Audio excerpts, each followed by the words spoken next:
My name's Keith. I'm a 36-year-old working for a small to mid-sized company. I live near my workplace, so I bike there every day. Figured if I'm gonna ride, I might as well do it right, so I bought a road bike and make it a point to ride along the spacious riverbank. I've totally fallen for the charms of cycling, but there's another reason I take the riverbank route. It's because of a woman who sits on a bench by the riverside. I first saw her about a month ago. I was taking a different route to work, the one that goes through this riverbank. The breeze feels good, and I even see runners out for their morning jogs, a perfect little refresh before work. I was thinking of making this my regular route. As I casually looked over the river, that's when I spotted her, a woman sitting on a bench. It was fall, getting colder, but she was in unusually light clothes for the season. She seemed a bit chilly but was deeply engrossed in her knitting. At first, I wondered what she was making, but as soon as she had knit a little, I instantly recognized it was a heart-shaped piece. How did I know? Because there's a significant history between knitting, hearts, and me. I still have a yarn knit heart mascot attached to my bike key. It was a gift from my first love and girlfriend, Sarah. Granted, I got it over 20 years ago, and it's pretty worn out now. Back in middle school, Sarah was my very first girlfriend. Of course, being broke students, our dates were mostly hanging out in the park or talking for hours in a cheap diner. But I had the time of my life. Sarah, with a round face that suited her short haircut and cute dimples when she laughed, was incredibly adorable. So, I did a bunch of silly stuff just to make her laugh. Looking back, it's kind of embarrassing, but I was dead serious back then. She always played along, and she even gave me handmade chocolates for Valentine's. Man, was I happy. I had a bad reaction to those chocolates and spent a lot of time in the bathroom, but that didn't matter. Sarah was skilled with her hands but seemed to struggle with cooking. However, her knitting skills were top-notch even in middle school. She was always knitting something. Sometimes she'd even bring her yarn to class and knit during breaks, which led to teachers scolding her or confiscating her materials. So, when she gave me this heart mascot, I was over the moon, even more than when I received the Valentine's chocolates. Because she had knit this heart just for me. I was grinning so much that day, I must have looked ridiculous, but it made Sarah crack up. Everything with Sarah was a first for me. I genuinely loved her, and I thought we'd always be together. Our first date, the first gift, and our first kiss. We even got caught by the authorities for sneaking out late at night to talk in the park. Every moment spent with her is still irreplaceable to me. But we couldn't stay together. After dating for a year, Sarah had to move schools. And it was in another state, not somewhere a student like me could easily visit. Back then, not everyone had cell phones. They weren't something students would have. We'll definitely write to each other. We promised as I tearfully saw her off. I wrote letters every week, and at first, Sarah responded. But gradually, her replies slowed, and eventually, they stopped altogether. I tried sending more letters, but they never reached Sarah, and finally got returned to me. Our relationship, strained by the distance, fizzled out without even a proper breakup. Those memories randomly came back to me while I was riding my road bike on the way home from work. She's there, knitting on the riverbank, even when it's time for me to head back. She's finished with the heart-shaped knitting, and I stopped my bike to watch, wondering what she'll make next. Maybe it's plain curiosity, or perhaps I see a bit of Sarah in her. After all, the only woman I'd ever seen knitting was Sarah. But the woman suddenly started unraveling the knitted heart she had finished. What? I exclaimed, genuinely thinking it was such a waste after all the effort she put into it. I've always seen her engrossed in her knitting, head down, so I never really saw her face, but but she seemed to have a sad expression. I felt a little uneasy, but she and I were total strangers. After all, I was just observing her without any real connection. Thinking I should get moving on my road bike, a strong gust of wind blew. I braced myself to avoid falling, but the keychain I got from Sarah broke off due to wear and tear, rolling down toward the river's side. "Whoa, hey, wait," I shouted. To make matters worse, it didn't roll onto the grass but down a staircase, gaining momentum and making it hard to stop. In a panic, I jumped off my bike and ran down the river's side. I couldn't lose the precious gift from Sarah. From that rush of emotion, I yelled out loud. It was when I looked up after catching the mascot that luckily stopped near the bottom of the stairs. I caught her eye when she turned towards me at the sound of my loud voice. The first expression I saw in her, though she was skinny and her hair grown out, she looked just like Sarah. "Sarah, huh?" she gasped softly, eyes wide. Her face seemed to ask, "How do you know my name?" And then her eyes shifted to the mascot in my grasp. "No way, is that you, Keith?" Her recognition confirmed to me that she was indeed Sarah, and I found myself frozen for a moment. Well, of course. I thought she looked similar, but I didn't think she was the real deal. "Long time no see, you don't look well, though." I knew I had to say something, anything, so I forced out the words. But it seemed I'd stepped on a landmine. Sarah smiled wryly, her head bowed. Yeah, a bit of a rough patch." The reunion, after such a long time, felt awkward. Thinking to break the ice as evening approached, I decided to walk her home. Maybe, like old times, we could chat about the past. If we walked home together like we used to, we might be able to share some old stories. But then I heard Sarah's bombshell. "I don't have a home." The cozy atmosphere turned super awkward. Caught off guard, I blurted out, "What do you mean? You don't have a home?" What a spur-of-the-moment question. Sarah, with a self-deprecating tone, confessed, "Actually, after I moved, my parents got divorced. Neither of them wanted to take me in, so I ended up in a facility. It's tough to get a decent job with just a high school diploma. Now, I'm living in a cheap inn, picking up odd jobs here and there." She said this while staring at her yarn. I realized then, Sarah must be struggling financially, unable to afford new yarn. That's why she's been unraveling old pieces. Her light clothing wasn't a fashion choice, it's all she had.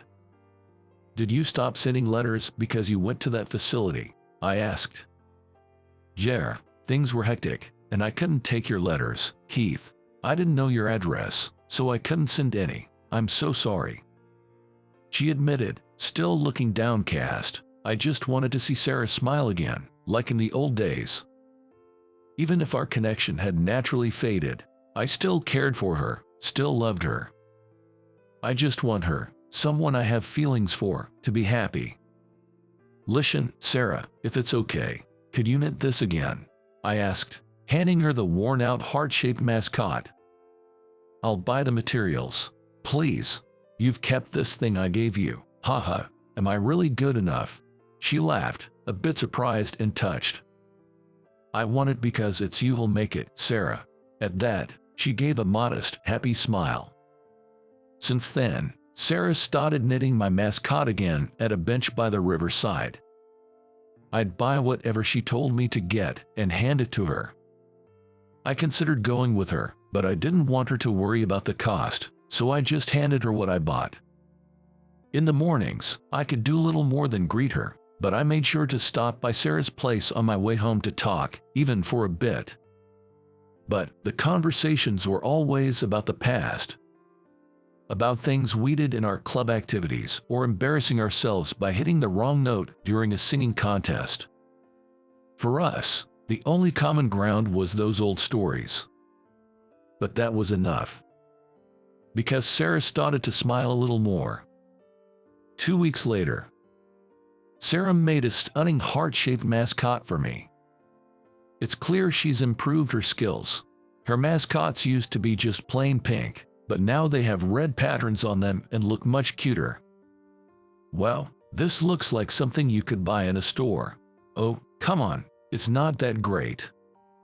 She was modest about it, but the mascot I attached to my road bike ski was very popular at work. I want one like this. Where did you buy this? It was particularly popular among the female employees. I spontaneously thought, if Sarah sold the one she made, she could make a living off of it. Nowadays, people thrive selling handmade items online. With some yarn, Sarah's creations would definitely sell. I was sure of it, partly because of my business intuition. So, when I suggested this to Sarah, I can't do it. Why not? It was a hit with the women at work. The problem is I don't have an address. It hit me then. Even if she made and sold the products without a permanent address, there would be no place to list for returns. She would be in a bind if there was a mistake or a return. I wish I could make a living off of knitting too, but reality's tough. How about renting an address? I suggested that to Sarah, who was downcast. Many people these days don't want to use their home address, so there are services where you can rent one monthly. Sarah was surprised and said, I didn't know that, but I don't have the money. I'll cover the costs for materials and such. Once you make a profit, you can save it and eventually rent your own place. But I don't want to trouble you, Keith. How about this? Think of it as a business deal. I believe your knitting will be a hit. It's not just about helping her because I love her. I'm truly in awe of Sarah's talent and want the world to see it. I'm willing to support her financially to make that happen. Finally, Sarah agreed, saying, I want to try it for a year. If she doesn't see results in a year, she'll quit. With that understanding, I supported her. Under that promise, I stepped in to support Sarah. But honestly, I had underestimated the situation. I was hoping that Sarah's knitting would gain traction, maybe around 6 months in. But Sarah's knitted goods started flying off the shelves almost instantly. It all began with her setting up a stall at a local flea market, where her knitted items, especially earrings and studs made with yarn, garnered a lot of attention. Thanks to this, her reputation grew, and when she participated in paid craft fairs, she made a decent profit. Of course, I helped out at the events, but Sarah is just amazing. She participates in events every month and yet never runs out of stock, always producing new items. I often wondered, how can she knit this fast and maintain this quality? Seems like she also started advertising on social media. Apparently, she began taking custom knitting orders online. She especially became a hit with moms wanting knit items for their children. Sarah is always busy knitting. Once she had saved up a decent amount of money, she could afford to buy clothes, and Sarah became noticeably more lively. She had been a bit too skinny, after all. Now when she smiles, dimples form, making her look just like she used to. In just 6 months, Sarah became a handmade crafts artist who made a significant profit, and she could purchase her own materials, and she no longer needed to stay in it. And now, she's living with me. About 3 months after she started selling her knit crafts, it honestly became more convenient for her to hold event meetings and get some assistance with delivery at my place. That's the official reason, at least. Sarah said she'd be fine living with me, and after the promised year passed, I took the plunge and proposed. She laughed and said, "We're pretty much like a married couple already," and gladly accepted. We've discussed having a wedding once things slow down a bit since Sarah is quite busy with her handmade orders. But to be honest, I just want her to finish her current crafts. After all, there are so many knitted items in our house waiting to be sold. I even built a shelf myself to help organize things. On the very night she moved in, no less. Instead of a traditional wedding night, I was doing some DIY work for Sarah. It had been a while since I did something like this, and honestly, I struggled. Seeing my efforts, she tilted her head and asked, having trouble fitting it in. She said that because she noticed several bent and unusable nails around me. I just can't seem to get it right. Why does it keep bending? Why not try holding it firmly and give it another go? I took Sarah's advice and tried again, but I messed up about 7 times. The shelf I finally made turned out to be quite handy, but it seems we might need another one soon or there won't be any room left to walk. Never thought I'd be surrounded by so much yarn, I mused, glancing at the wall. There, I saw an old worn-out heart-shaped mascot Sarah made for me, and a new one she had crafted recently. A question popped into my head. I've always wondered, why did you choose to make mascots out of knitting? It's 3-dimensional and seems quite difficult. By now, Sarah crafts them effortlessly, but back then, stuffing them with cotton must have been a challenge. As I pondered, Sarah, still knitting, said with a chuckle, "Who knows? Why don't you look it up yourself?" So, I did some research on mascots, and I understood her point. A mascot is a person, animal, or object believed to bring good luck. She gifted me the heart mascot, hoping to bring me good fortune. Maybe it's thanks to this mascot that I'm living such a blessed life now. It might even be the reason we got back together. Truly, it brought me so much luck, and as I thought this, I lovingly watched Sarah knit. On your anniversary, bring your wife here, she'll surely love it. That's what my mother said in my memory. I've carried them in my heart all these years. Hey, Bobby, how's the concrete? Yeah, I'm on it. My name's Bobby, turning 35 this year. Been working in construction for a good while now. Man, it's hot today. I took a moment, looking up at the sky. I met my wife, Kate, on a day just as hot. It's been a bit over 10 years since I met her as a newbie. Has it really been that long? Perhaps now's the perfect time to take her to that fancy diner I remember. The restaurant that I remember with my mother is a cherished place that will always be in my memory. When I was 10, my dad, whom I loved dearly, passed away from terminal cancer. His sudden absence hit me hard back then. How about we go somewhere nice? One day, Mom suggested and took me to a French restaurant. It had a solemn atmosphere with counter seats. "Mom, we're eating here." It was my first time in such a place, so I asked her, a bit nervously, "This is where your dad proposed to me." "Wow, so it's a special place for you and Dad." "Yes, honey. Today marks our 10th wedding anniversary, that's why we're here." She smiled warmly. Afterward, while eating the many delicious dishes that came out, I asked her about her memories of my father, and we talked about many things, which made me feel happy for the first time in a long time. When you have your anniversaries, bring your future wife here, she'll surely appreciate it. On our way home, Mom shared those words. The mention of a future wife made me blush, but her words stuck with me, even as I grew up. Many years have passed since then, and before I realized it, we're celebrating our 10th wedding anniversary. I want to visit that place with my wife, Kate. Kate prefers Italian cuisine, but would she enjoy a French meal? No, I'm sure she'll be fine. No one could resist those dishes. Hey, Bobby, quit daydreaming, you're slacking. Sorry. I snapped back to reality and resumed my work. 10 years ago, while working just like this, Kate approached me. "Excuse me, are you the guy from back then?" she suddenly asked. "Huh, who are you?" "Oh, I'm sorry, I mistook you for someone else. You looked like someone I knew, but it's a memory from when I was little, so please don't mind it." "What do you mean?"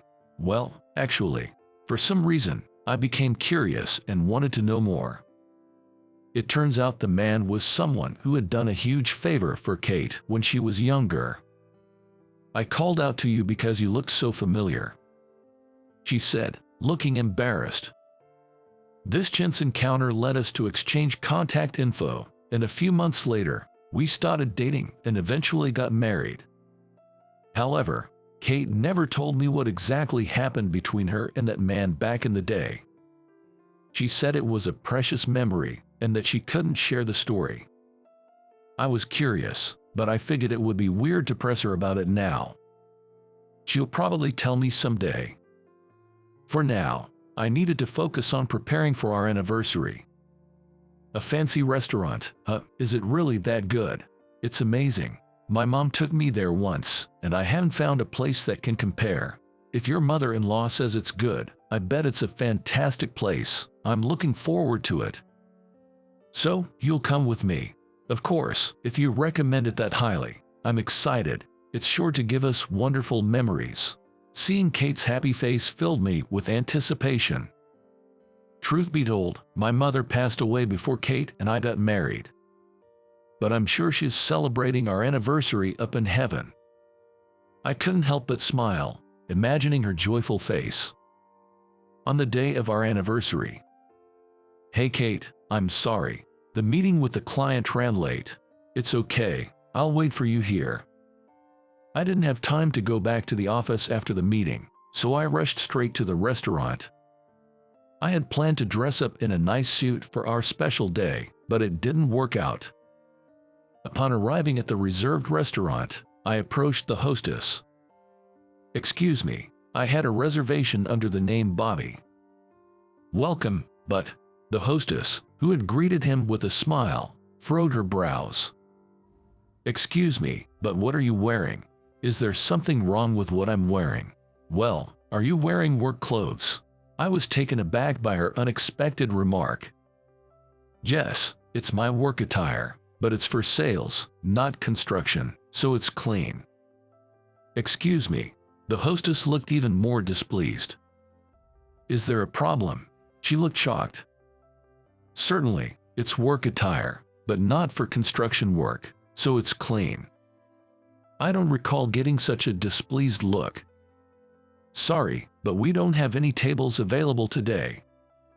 The hostess, with a stern expression, glared at us and said that. Wait a minute, what's the deal? We made a reservation. Kate confronted the hostess. Our restaurant is fully booked with wealthy clientele.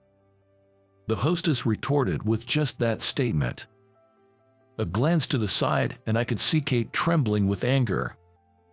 Taking a deep breath to calm herself.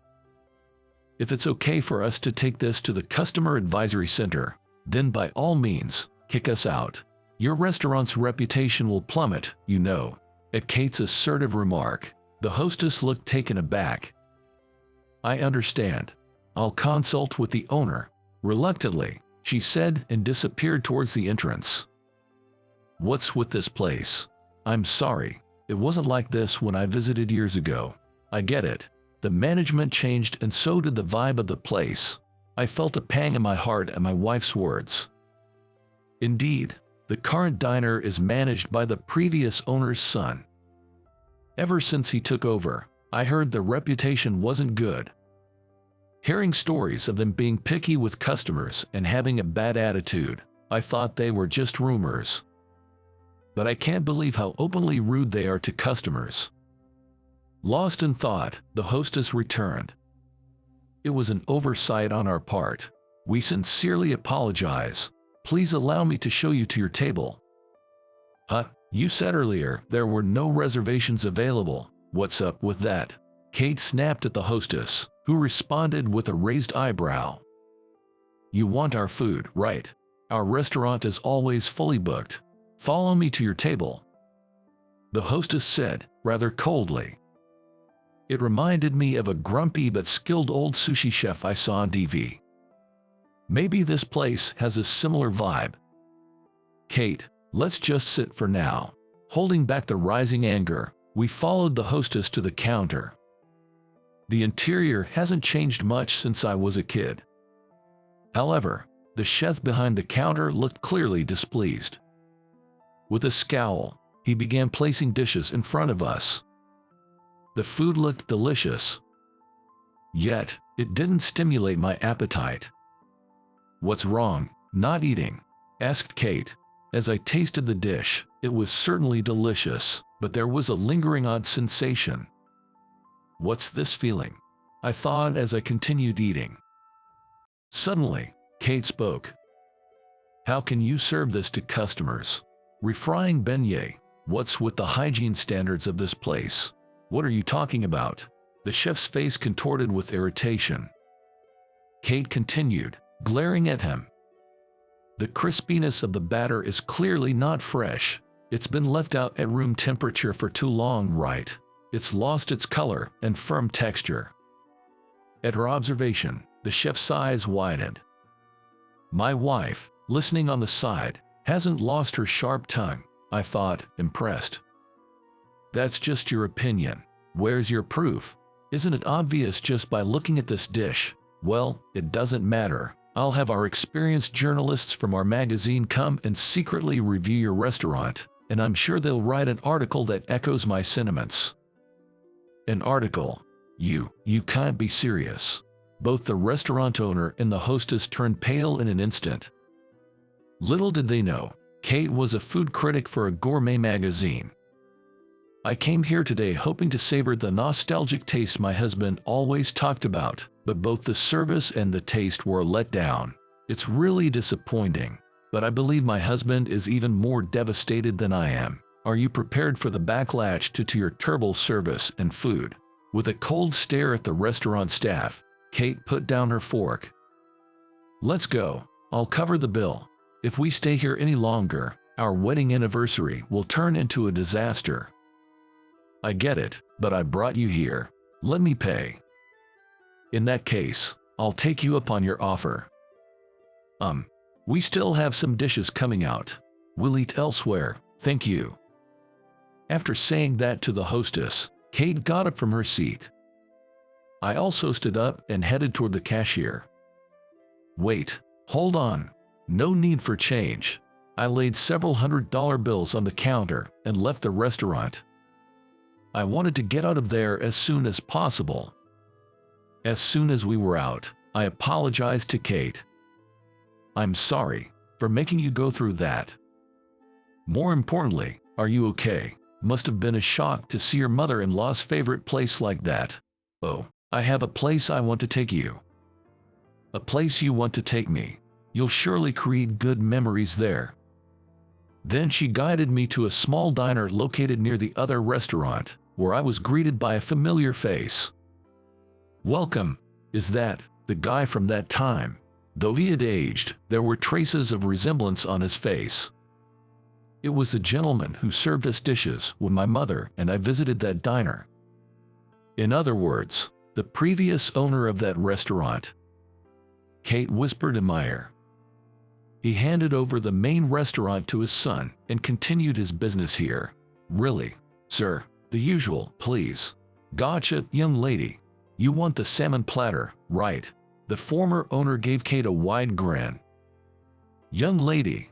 I felt a sense of déjà vu hearing Kate being addressed that way. I had encountered a similar scene in the past. "Oh, that time. Did you finally remember?" Kate's voice was full of excitement. "I'm so glad you finally remembered. Turns out, there was more to the restaurant memory. At that place, while having a meal with my mother, a little girl was intently watching our food. She seemed to be alone, with no parents in sight. Wondering what was going on, I looked her way, and in a faint voice, she said, "Wow, that food looks so yummy." Apparently, she was dining in the only private room available with her father. However, they only ordered alcohol and snacks, so she was getting hungry. He only orders stuff like fries. Plus, he gets drunk and won't wake up, so I get really hungry. She spoke with tears just forming in her eyes, and I felt an urge to do something for her. "You okay? Hungry? You can eat this." I offered her my plate, and she responded, "Really? Are you sure? Thank you so much." She eagerly started eating the stew and terrine. Afterwards, the previous owner, who had observed the interaction, treated her to a complimentary meal. I clearly remembered her happily eating the food. Why had I forgotten about it? No way, Kate. Was that you back then? I never forgot how kind you were to me. I recognized you right away when I saw you. That scar on your forehead, I could never forget. I had a large scar on my forehead from a bicycle accident when I was a kid.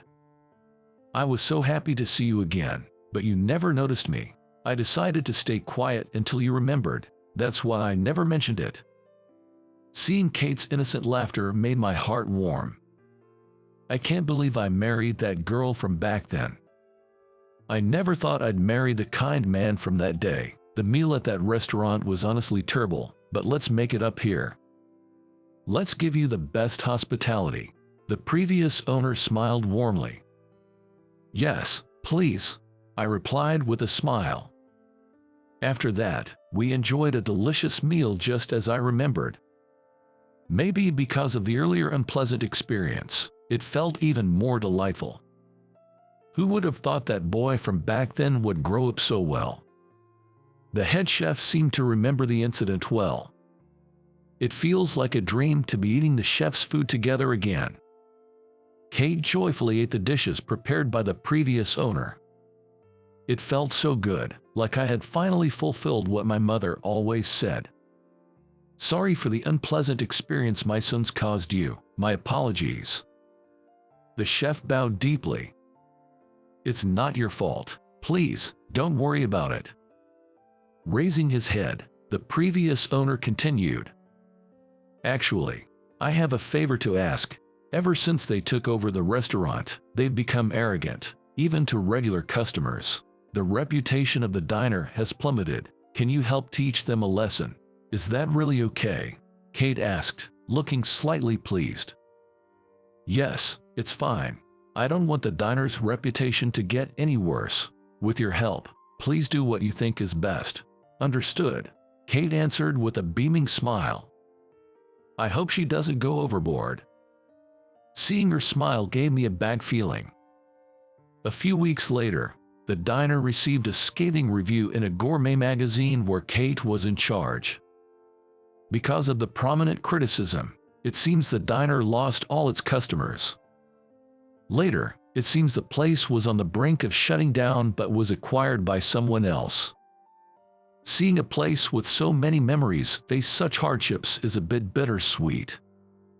I guess so, but the new owner seems to be a very nice person, and he is carrying on the taste of the original owner. I went there on business the other day, and the place looked so much better. It made me nostalgic.